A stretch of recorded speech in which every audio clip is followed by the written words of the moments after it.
Hi, and welcome to the Awakening platform. Today, as my guest, I have Pamela Coke-Hamilton, and she is the Executive Director of ITC. Pam, Hello. great to have you. Thank you. And thank you so much for allowing me to be doing this podcast on the platform. Thank you for coming. In none other than the ITC studio. Yes. And I understand that to the back of us, it's a bit of a showcase of all of the great work your organization and your team has been doing. Yes, it's very empowering, inspirational. Absolutely. Yeah, we have worked with the refugees. We have worked with women who are doing farming. We have the men doing their iron work. We have textiles and apparel. Of course, we have the agriculture and the. So we're we love it. We love what we do. Fabulous. And I understand this lovely mat was also part of the showcase in terms of it being interwoven. Yes. Well, you know, it's so good to be here, and it's so timely as well. Yes. With everything that's taking place in the world that we live in. Yes. And the importance of what you do. Now, while that is critical to the conversation, this conversation, however, is less about ITC. Okay. And more about you. Oh, okay. And while the two are inextricably linked, because you do lead the ITC operations, it is just a very informal and organic chat, because on the Awakening platform, and specifically this podcast, it's about allowing leaders to share the nuggets of what made them leaders in the first place. Okay. So as I mentioned, it is organic. I do have some prompt questions. Okay. But I really just want us to have a bit of a chat. Okay. Yeah? So with that being said, let's delve in. Thank you. When you look back, what has it taken, both internally and externally, for you to become the leader that you are? Where do I start? I think being a leader is intrinsically built on who you are as a child. What formed you growing up? Yeah. I don't think you can ever disconnect your childhood experiences, your values, how you were raised from who you become. Absolutely. And it's something I've reflected on, quite a lot over the years as to why I lead the way I do, why do I see things the way I do, and why do I engage in the way that I do. And so, I was thinking about this question in a way, and I was saying, in our house, right, there were 5 pictures that I remember. There was Jesus. Front and center. On one wall. There was Norman Manley, who was our first premier, just pre-independence and one of the founding fathers of Jamaica. And then there was Alexander Bustamante, who was our first prime minister. And of course, one of the leaders as well. Then there was Grandpa, who was right above our bedroom door. And he was the Speaker of the House just prior to independence. And then there was Pele. How fitting. How fitting. So, it just kind of all came together. Yes, Doesn't it tell you? It does. So we had politics, we had Jesus, and we had Pele. So our house was a kind of potpourri of Christian-based values, how we saw the world, politics, central part of our everyday conversation of how we saw development in Jamaica, how we saw human rights, how we saw civil rights, and then Pele, which was the epitome of the sportsman, right? And so sports was also a central part of our lives. And so everything kind of mixed in to form who I am. My interests, the way I see the world. Politics was discussed regularly at our dining table. We were not just expected to, but encouraged to express our opinions. And it didn't matter if you were a girl or a boy, it didn't matter. Everybody had an equal opportunity to express their opinion, and we were also required to think through why we thought the way we thought and to defend that. and to really interrogate some of the issues, especially as Jamaica was moving into, the 70s, 80s, and the challenges with development, and of course the Michael Manley era, and then moving into, all the other issues and challenges that emerged. So I think that was, in a sense, the crucible within which I was formed. And it has perpetuated to this day in terms of my interest. So that's why I'm tired, because I'm up watching I was about to say the World Cup, and it's not very convenient at this. So then, of course, going to UWI was another very central pivot in my engagement and understanding of our, how can I put it, our responsibility as young leaders who've been given this opportunity. I think at that time, maybe 1% of Jamaica's population got to UWI. right. And so you recognized also that you've been given this amazing opportunity. This door has been opened. It's also where I made my first Caribbean friends, Yes. because I went to an American prep school, which had its own issues. And so I learned supercalifragilisticexpialidocious. Ridiculous things. But anyway, and Home on the Range, where the deer and the antelope play. We did not know what deer and antelope looked like, but that was another story. And then when we did Common Entrance, we had to learn how to spell the English way. Yes. So we spent all Christmas relearning how to spell the English way, because we had been taught the American way. So dialogue and color and the use. Yes. So it was really quite something. We still interesting. We still have a group of us, and we're all 60 in PTSD mode. Of course. Of course. But at any rate, so UWI was also very grounding for me. Very grounding in my identity, in my Caribbean reality, in the development dimension, in what it meant for us to lead as young people of the Caribbean. And so I was formed in that. And then I, joined the Foreign Service, etc., and the rest is history. But I think who I am as a leader is very linked to the values and the exposure that I had, and how that framed me growing up. I want to jump off on the values piece, because as you spoke, and of the leaders you spoke of, interestingly, they were all male. It's true, huh? Yeah. It's true. And quite interestingly as well, if you were to say thematically, well, we leave, our Lord Jesus Christ separately. Jesus. He is the epitome of it. But the other mortals, Yes. Yeah. the value and the service, as you spoke, and then knowing you, that heart of service. Yes. Would you say thematically, is that part and parcel of what drives you? Definitely. I mean, one of the things that I've always recognized about myself, I wouldn't say I recognized it then, but looking back now, I see it as a, in retro. Yes, I see it as a common thread.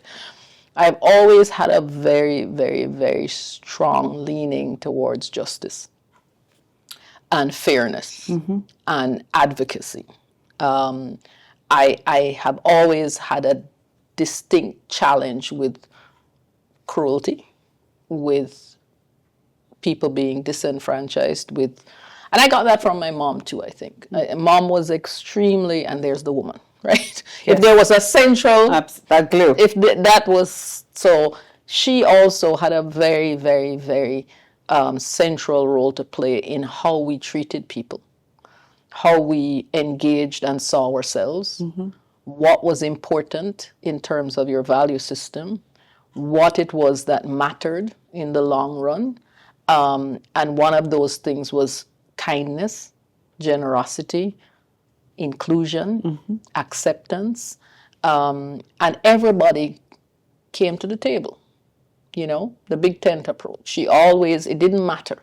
Everybody had dinner, it didn't matter what time they showed up, they would get something to eat, they would get welcomed, it didn't matter. And so, we grew up also in that setting where it was so important to recognize that everybody had a place, and everybody was entitled to being treated with dignity and love and acceptance. Yes.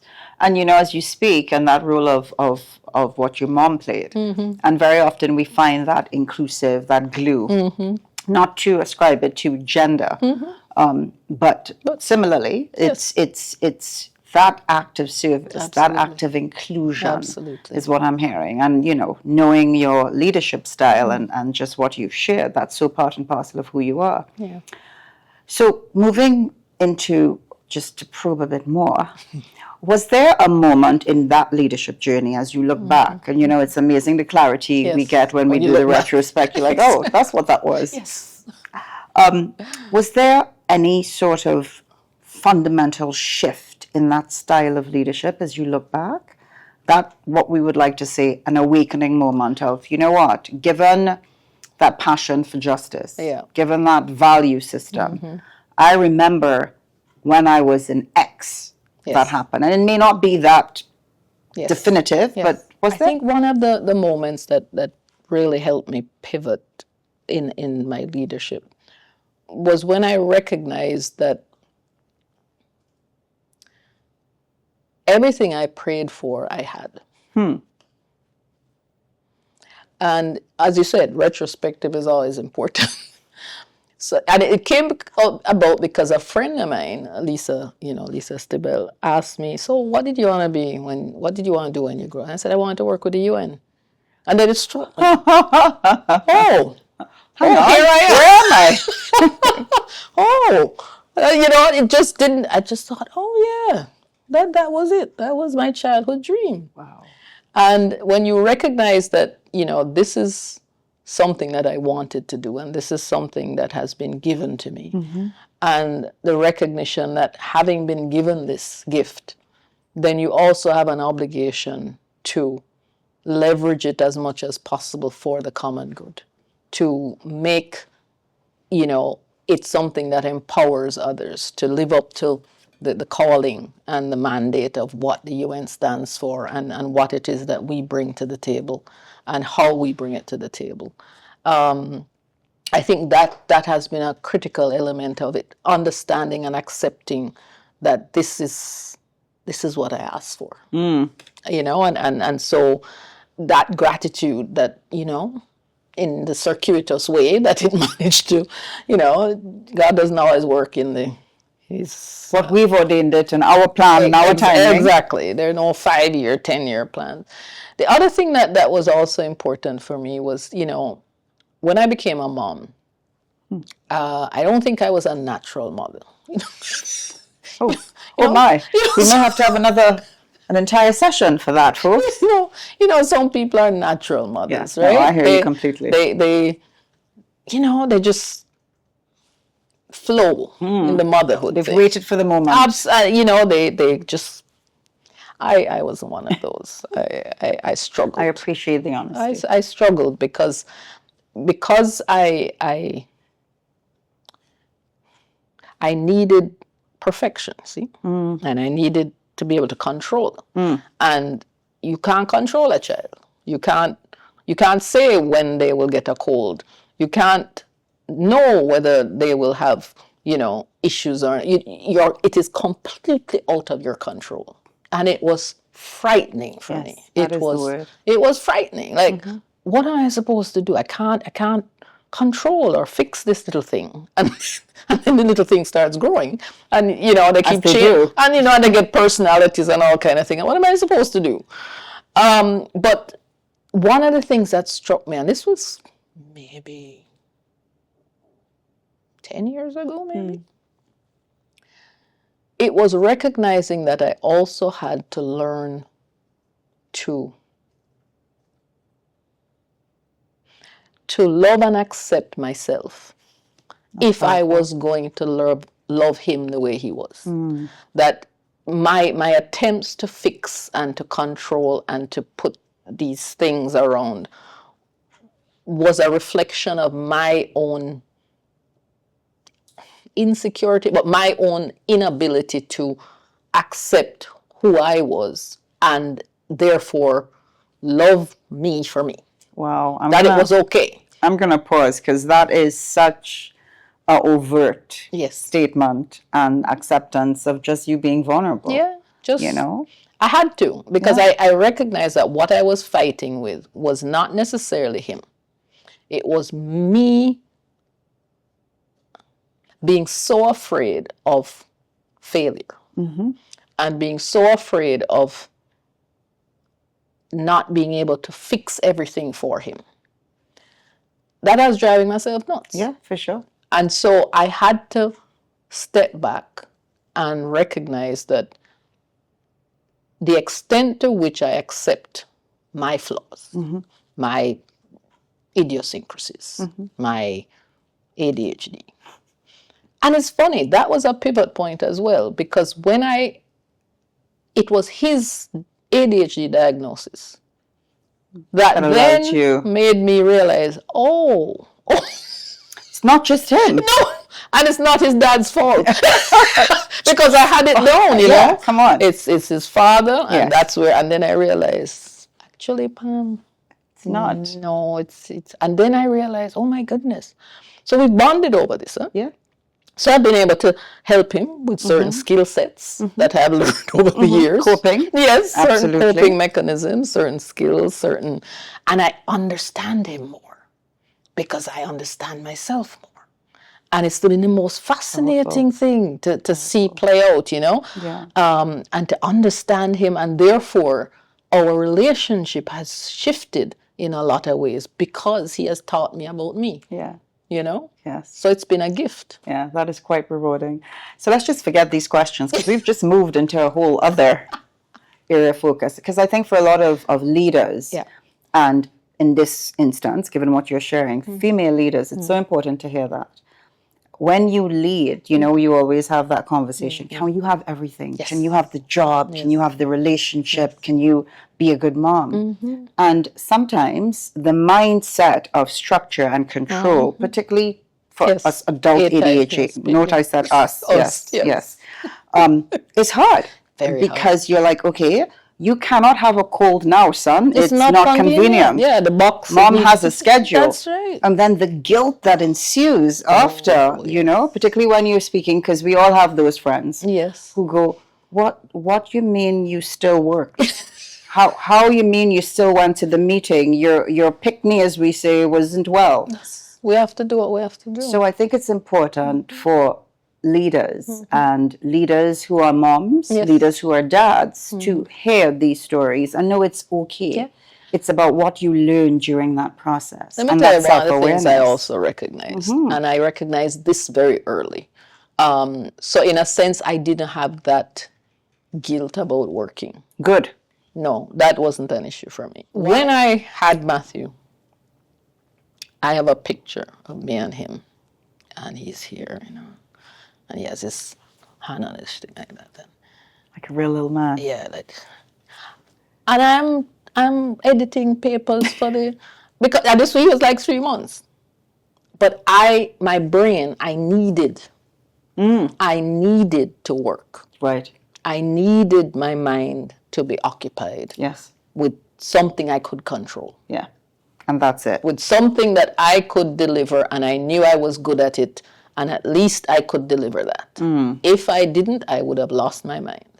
So I had that, and for me, that was critical in keeping at least a part of my identity. Yes. And I've actually told many women friends of mine who did the not working thing, get back out there. And they all have.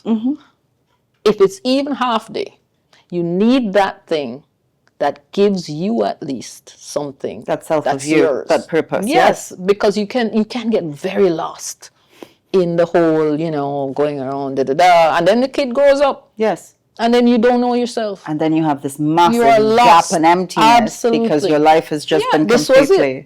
So that's wisdom. So I needed that, and I remember it's funny. There was one time when I felt real guilt, and so at the time I had severe postpartum depression. And so I got to the psychologist, and, you know, and I told her, you know, I think what I need to do is, this is in D.C., I said, I think I need to quit the job and then I could quit the job and join the PTA and, you know. How about planned? Yeah, just join the PTA, be, you know, one of those moms who always doing, you know, stuff and volunteering and things like that. And she looked at me. She looked at me. She was a Black American. She looks at me and she says, Pam, yeah, you could. Absolutely, you could do that, and I'd never be the one to discourage you. But the problem is, Pam, that you would then take over the PTA. I was just about to say. And then you would have an international PTA assembly. Yeah, chapter. And then you would draw, so the problem isn't the PT. The problem you're not built that way. Yes. And I had to just and that for me was very centering. This is who I am. And I think what's important for a lot of women leaders especially is to know who you are. Mm-hmm. It's very important to know and accept who you are. Sometimes you want to compare yourself, maybe I could be this, or maybe, but you're not. Yeah. And so how you have been designed, how you have been made, what your calling is separate. And you need to know that and live with that and be true with that, For sure. So for sure. That's so important. Yeah. That is so important. And far too often, that journey, it's clearer in retrospect, always, which is why we have to tell these stories. Because we shouldn't keep it. We should say, hey, have you considered? And we recognize everybody has their own experience. Yes. But it's like reading a good recipe and going, I could try that. Exactly. And that's what this is about. Mm-hmm. So I want to put this in a future context. When you think about the future of leadership, because you've had so many different opportunities to lead in different settings. So when you think about the future of leadership, what do you believe needs to change for leaders to truly thrive? And this is whether it's male, female, otherwise it's just that leader. What needs to change? I was talking with the WEF Global Shapers last week. Yes. They asked me to come and speak to about 150 of them, I think it was. And one of the things that I said and that I feel very strongly about, because I think Gen Z is in trouble. I think they have to stop living outside themselves through social media and other mechanisms where your life experience becomes what's on Instagram, TikTok, the phone. Nothing is sacred anymore. And I believe identity is sacred. And I don't believe when you live through these external presentations of yourself that you then know yourself anymore. Because what is more important is presenting this thing. So you're presenting the LinkedIn, you're presenting this, so everything is external to you, and it is a curated image of what you think you should look like or what you think you should be projecting. And at the end, you don't know you.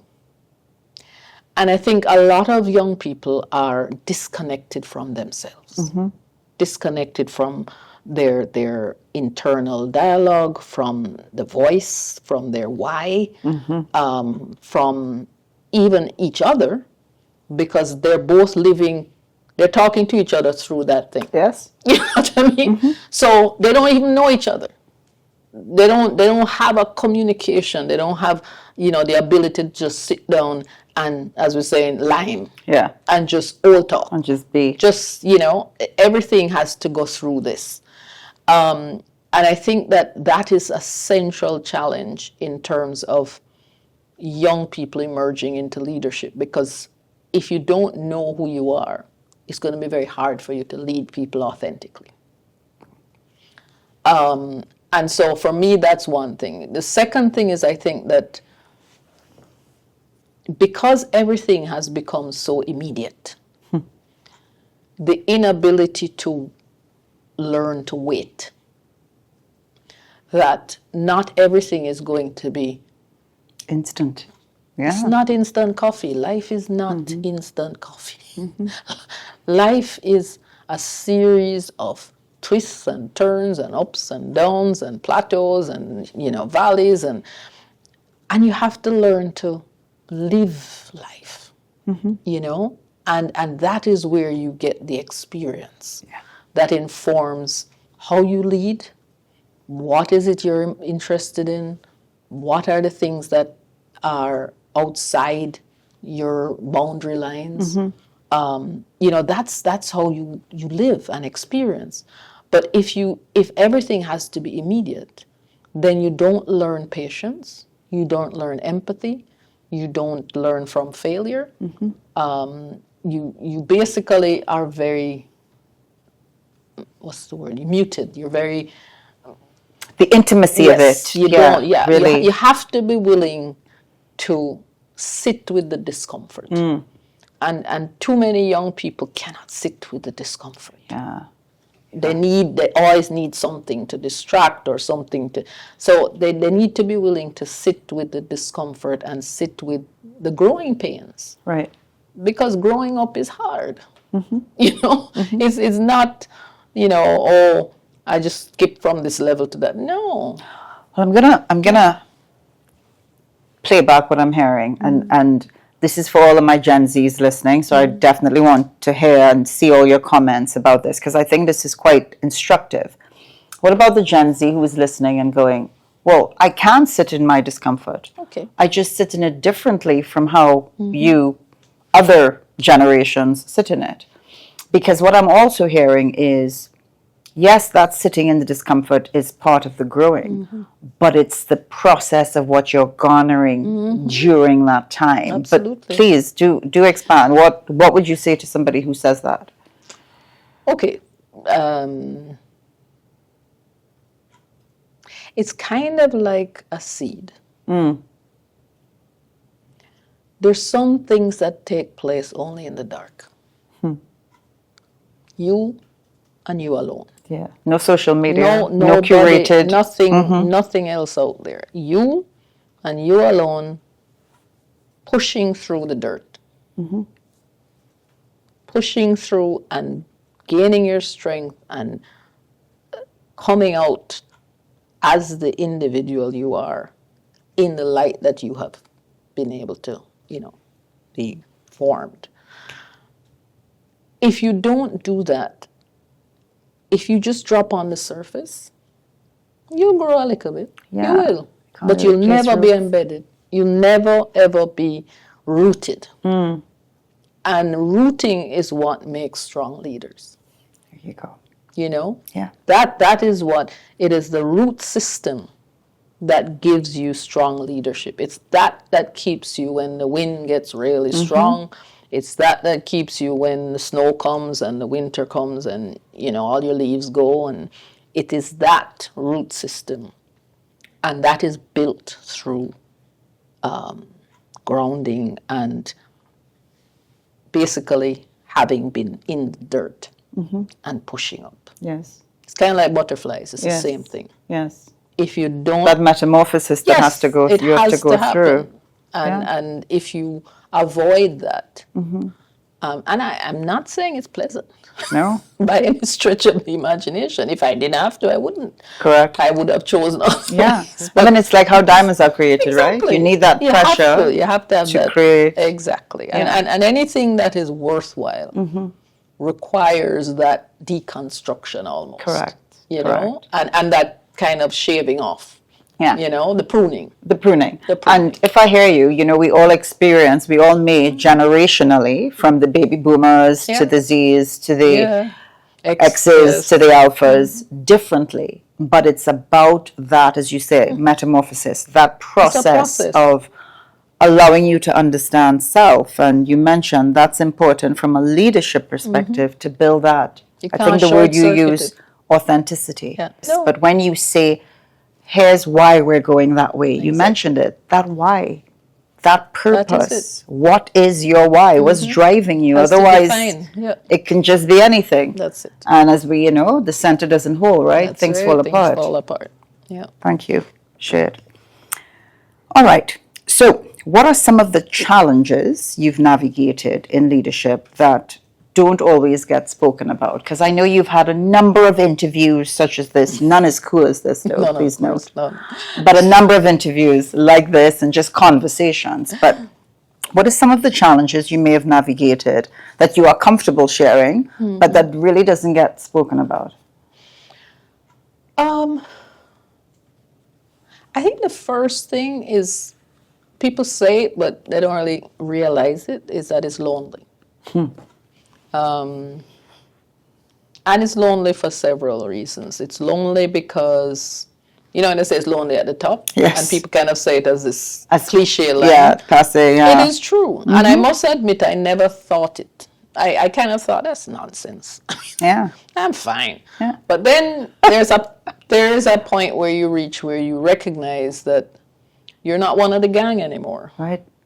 You know? Yeah. Like when we go on mission and my young staff drop me off at the hotel. And they go, bye. We're going to have some fun. Yeah. You know? And you realize that Oh shoot, you mean know? I cock up? I mean I could hang too.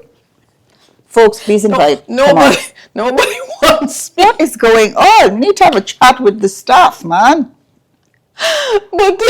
But no, seriously, it is, you don't have the freedom of association Yeah. No, absolutely. for various reasons that you would have had at a middle management early, because there are things that you have to keep discreet. You do? There are things that, you know, you have to keep separate from.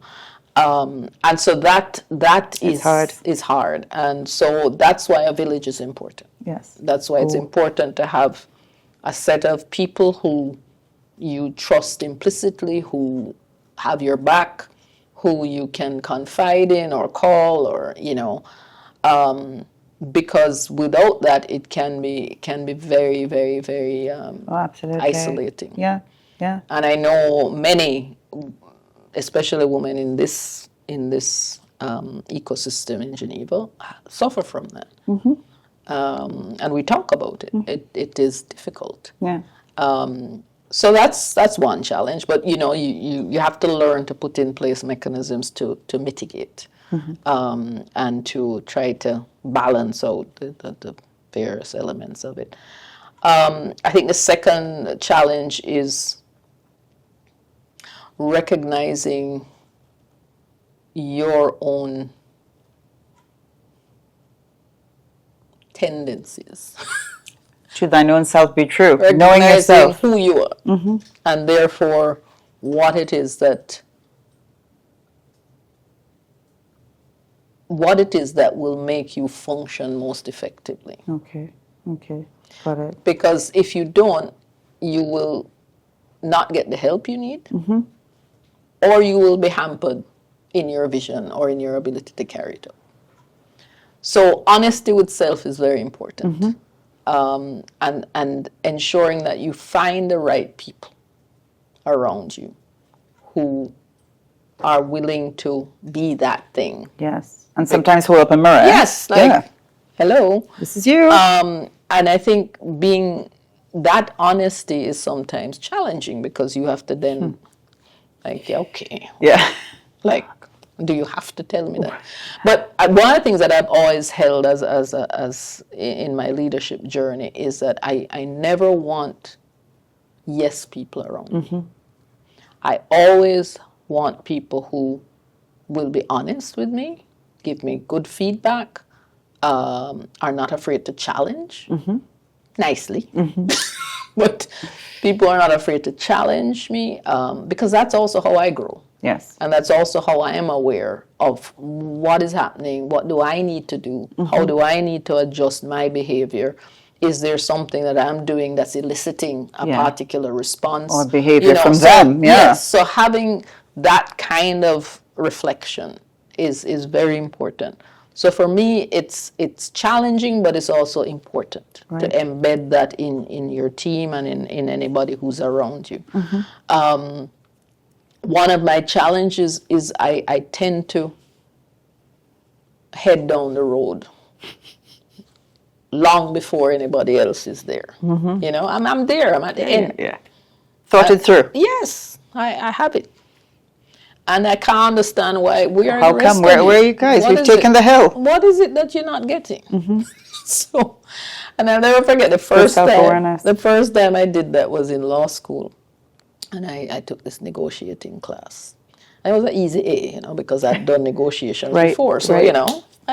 I'm just not. I'll do that course. Exactly. It was a seminar, so you Yeah. write Oh, a God, we paper, love the seminars. Come on. So I did that, and then having done that, they put us in groups to do a negotiation. So I just, okay, great, finish. Yeah? Just, yeah. So this was simulations, right? And I had the 4 of them, and they were younger than me too, so. So I just dragged them along. So then, Drag them. that's it. So I remember the professor came to me after, and she says, I know you're good at what you do. You clearly have done this before. You're experienced, but you have to take your people with you. If you don't take your people with you, you've lost. Yeah. You may win that one, but your people are not with you. Yeah. You win that fight, Yes, but not that war. Exactly. And so I had to learn to deconstruct my tendencies to be out the door, down the corridor, Yeah. right? And people are still here. Yeah. I had to be able to roll back and kind of break down and say, here's where we're going. Here is how I think we should get there. Here is why I'm going this way. And here is why it's important. Oh, I want to stick a pin because you see that explaining of the why, then people could get on board. Exactly. Because you don't want, as you said before, you don't want blind followers. That's it. I don't want Because I want sometimes you we to may buy in. Correct. We may get to the street fight and recognize it was the wrong followers, nobody's there. and or they're not Yes, there, yes. or they thought it was a dance party, but there's actually something else. That's right. That's right. I want to peel the onion back a little bit about that. In your leadership role, that deconstructing of the why, particularly when people may be, well, I hear that, but I have a differing view. How have you been able, because you have that awareness, and listen, in my work with leadership, I've not found a leader who is not impatient. Of course. A leader who is not way down the road and they're like, excuse me, where's everybody? Why are we taking so long? It's actually part of why they've been successful. Exactly. Yeah? Exactly. But you then get to a point where you have to go, hold on. How have you managed that deconstruction, particularly when there is potential pushback? I can think of a few here. Yeah. I think the first thing I do is having developed the mad vision in my head, and I'm already way down the road. I then have to sit down and ask myself, why are you doing this? Comes back to that why. Yeah, why are you doing this? Is this something that needs to be done? Or is it just one of your flights of fancy? Because I have those too. Good awareness. I have flights of fancy which sometimes crash and burn, So I have to interrogate the idea. Yes. You are interrogating the idea. Interrogate the idea. And once I interrogate the idea and it's still sound, at least in my head, I then break down what are the steps that will need to get me there. And therefore, what are the alliances I need to actually make it happen? And then, based on that, I break down who do I need to convince first? How do I sell this? Yeah, the pre-sell. That's it. How do I, package this so that people understand why we're doing this? Because I find once people understand why, the rest takes care of itself. Magic, yeah. And so for me, the most important thing is explaining why we're doing this, why this matters, why this is important for the institution, why this is important for our pivot, why this is important for, where the organization needs to go. I always quote this one about who moved my cheese. Yes. critical. It is. You have to know when the cheese is moved, and you have to not keep running back to the same place. How do we do that? We have to find the other way through the maze to the cheese. And so we define that, and then you get pushback, but if the pushback is not evidence-based and sound, I just move along. I move with who's willing to move, you know? Dr. Ngozi says she uses the 70-30 rule. I tend to use 60-40. I just need a majority. Yeah. I just need 60, right? But I think, and then once you start moving, and it starts to show, the evidence speaks for itself. Yes. And then the others will come on board. Some never will. But for the most part, you will get the majority. And then you move. Yeah. So that's No, and essentially how I I think do it. that's a critical script. Because you're right. You have those early adopters. Yeah. And then you have folks who are like, oh, okay, man. Yeah, then I'll come on exactly, board. exactly. And that's just persuasion, a personality trait, what have you. Yeah. But I think that process, and for leaders to hear that, is important. And it's one thing to hear, but the way you've described it is what you effectively do. Yeah. And I heard you say earlier, it's about you can push back, but respectfully. Absolutely. And I think the interrogation should always be respectful. I say it to the leaders who I work with. When somebody pushes back, interrogate what's being discussed, not the person. Exactly. And the team also needs to afford that grace to their leaders as well. Exactly. Yeah? That it's not a Pamela plan. Yes. It is what's best for the organization. And if we interrogate it together, then that critical mass comes even faster. That's what I hope. Yeah. So Pam, our last question, and it's really a reflection. And that is, in spaces such as these, where honesty and, as you've shared, deep reflection, which is often quite retrospective, but places such as these where honesty and reflection are invited, what do you value most about leaders and guides who help to create this type of environment? I think the most important thing for me is to have that safe space. Because so much of where we are is on a platform that is exposed. Yeah. Everything we do is on a platform.